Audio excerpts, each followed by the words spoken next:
Bienvenue pour cette exploration approfondie. Aujourd'hui, on se penche sur un document clé, tout frais, le nouveau schéma directeur de la politique de formation continue 2025-2029. Ça concerne qui ? Eh bien, tous les personnels de l'éducation nationale, de la jeunesse et des sports. Notre source principale, c'est la circulaire officielle publiée très récemment, le 19 juin 2025, au Bulletin officiel. Alors, on parle d'un plan sur 5 ans, un plan assez ambitieux qui vient remplacer ceux de 2019 et 2022. Et il s'inscrit aussi dans une stratégie RH plus globale des ministères pour 2026. Donc, c'est vraiment un texte structurant pour les années qui viennent. Tout à fait. Et notre but aujourd'hui, c'est vraiment de décortiquer ce plan. Quelles sont les priorités affichées, les objectifs concrets et surtout, comment ça va se passer sur le terrain. Parce que l'enjeu derrière tout ça, c'est l'impact sur le quotidien de centaines de milliers d'agents. Et donc au final, sur la réussite des élèves et puis l'épanouissement des jeunes. Les ambitions sont claires, améliorer les résultats oui, mais aussi réduire les inégalités, élever les qualifications. Et puis, un point important, rendre la formation plus accessible et, disons-le, plus attractive. Alors, la première question qui me vient, c'est pourquoi un nouveau schéma maintenant ? Qu'est-ce qui change vraiment par rapport au précédent ? Simple mise à jour ou une vraie réorientation ? Bonne question. C'est vrai qu'on pourrait se le demander. Alors, on sent bien que ce n'est pas juste une actualisation. Il y a d'abord une dimension très ressources humaines. L'idée, c'est de faire de la formation un levier pour attirer des gens vers ces métiers, on sait qu'il y a des défis d'attractivité, et aussi pour fidéliser ceux qui sont déjà là. Ensuite, il y a un accent très net mis sur l'amélioration des pratiques professionnelles, que ce soit en classe, dans les services administratifs, sur les terrains de sport, partout. On insiste beaucoup sur les savoirs fondamentaux, français et maths, mais aussi sur des compétences transversales qui sont devenues incontournables.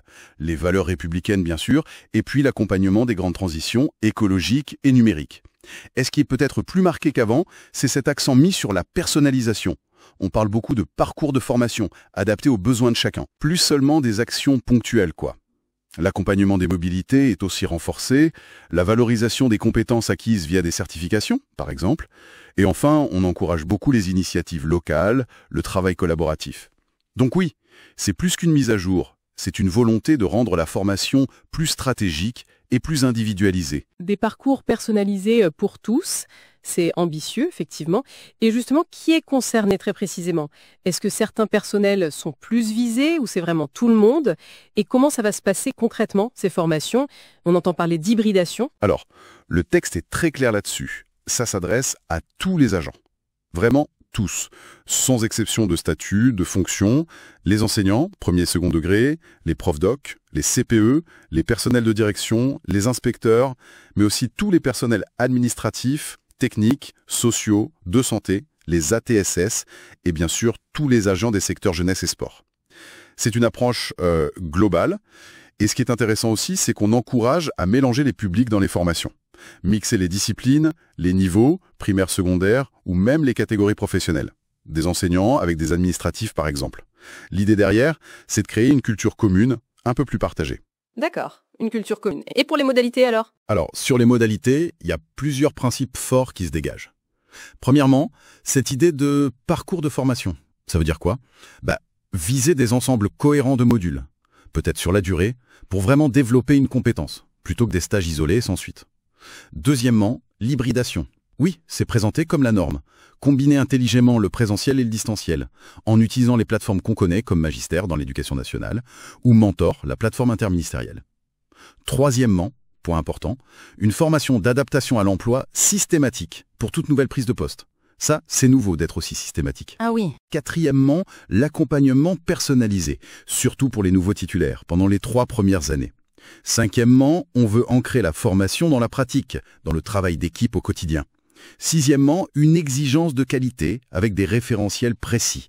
Et enfin, l'évaluation. L'évaluation de l'impact de chaque formation est censée être systématique. Voilà un peu les grands principes. Toucher tous les agents, avec des parcours personnalisés, hybrides, évalués, ça représente quand même un sacré défi en termes d'organisation, de pédagogie. Le plan s'articule autour de 8 grands axes stratégiques. On peut peut-être les parcourir pour voir comment ça se concrétise. Commençons par le premier, les valeurs de la République. C'est fondamental. Oui, l'axe 1, c'est transmettre et faire vivre les valeurs de la République. Et là, l'action la plus marquante, c'est la formation obligatoire à la laïcité. Elle doit aussi couvrir la gestion des atteintes à ces valeurs, la lutte contre toutes les formes de discrimination, racisme, antisémitisme, LGBT-phobie. Et ce qui est frappant, c'est l'objectif affiché. 100% des agents formés d'ici 2029. Ah oui, 100%. Oui, c'est un signal politique très fort. Ça positionne vraiment ce sujet comme un socle absolu pour tout le monde. Dans cet axe, il y a aussi le développement de l'esprit critique des élèves, la prévention de la radicalisation, etc. 100%. Effectivement, ça marque une volonté très nette. Pas moyen d'y échapper sur ce sujet. Et au-delà de ce socle de valeurs, comment le plan vise à impacter plus directement, disons, la classe, le terrain?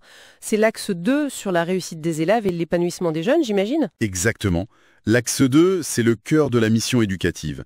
Il vise à renforcer les compétences pédagogiques, didactiques, les méthodes d'enseignement spécifiques à chaque discipline. Par exemple, une action cible très précisément les pédagogies jugées efficaces en français et en maths.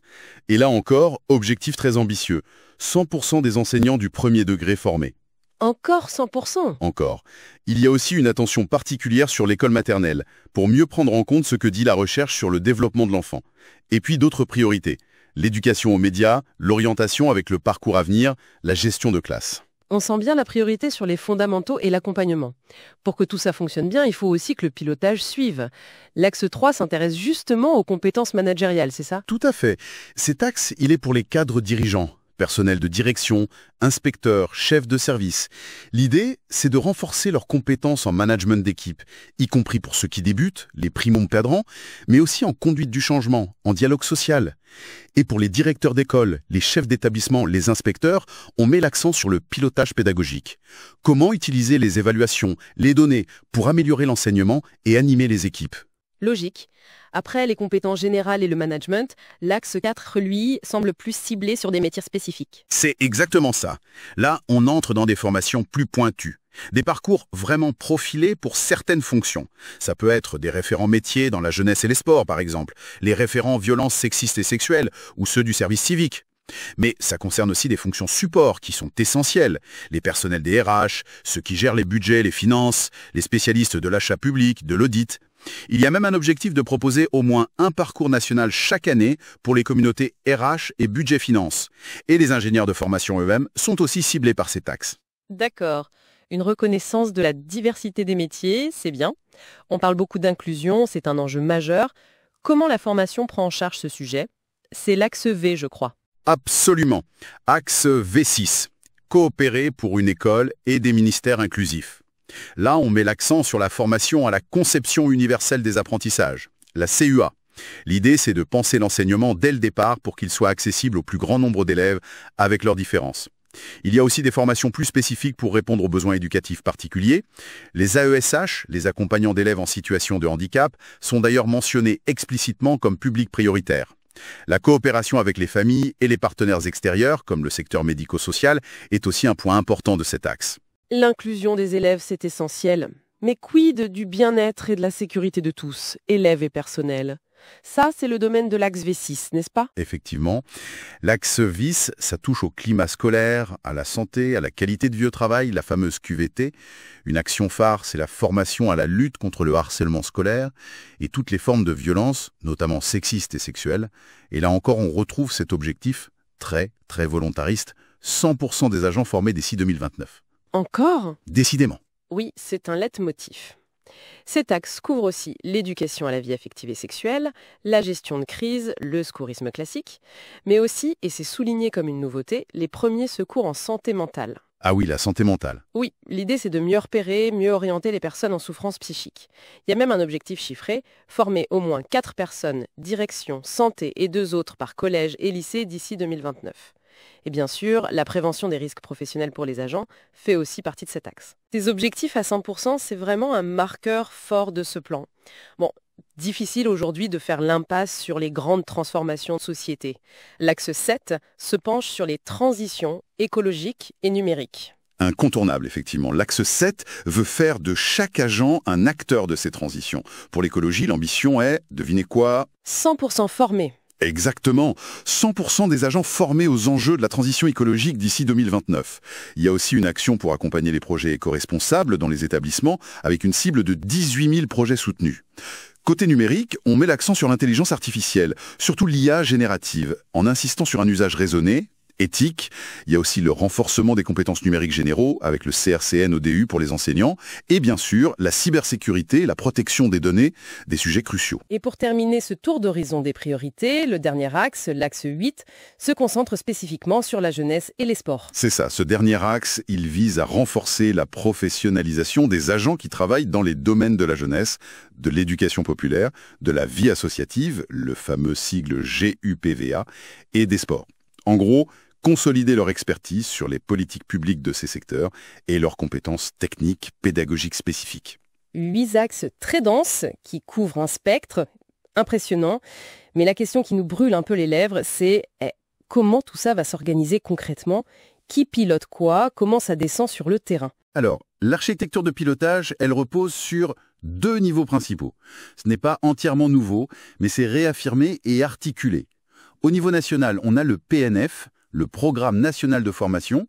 Lui, il est défini par les grandes directions des ministères, la DGRH, la DGESCO pour le scolaire, la direction des sports, la DGPVA pour la jeunesse. Ce PNF fixe les grandes orientations, les actions prioritaires qui découlent directement du schéma directeur qu'on vient de voir. D'accord, le cadre national. Voilà. Et ensuite, au niveau local, dans chaque académie, on a les PRF, les programmes académiques de formation. Ça, c'est l'adaptation régionale du PNF. Ils sont faits par les EAFC, les écoles académiques de la formation continue. Les EAFC, on peut les voir un peu comme le bras armé de la formation dans l'académie, sous l'autorité du recteur, bien sûr. Et leur rôle est clé, parce qu'elles doivent traduire les directives nationales en actions concrètes qui répondent aux besoins du territoire.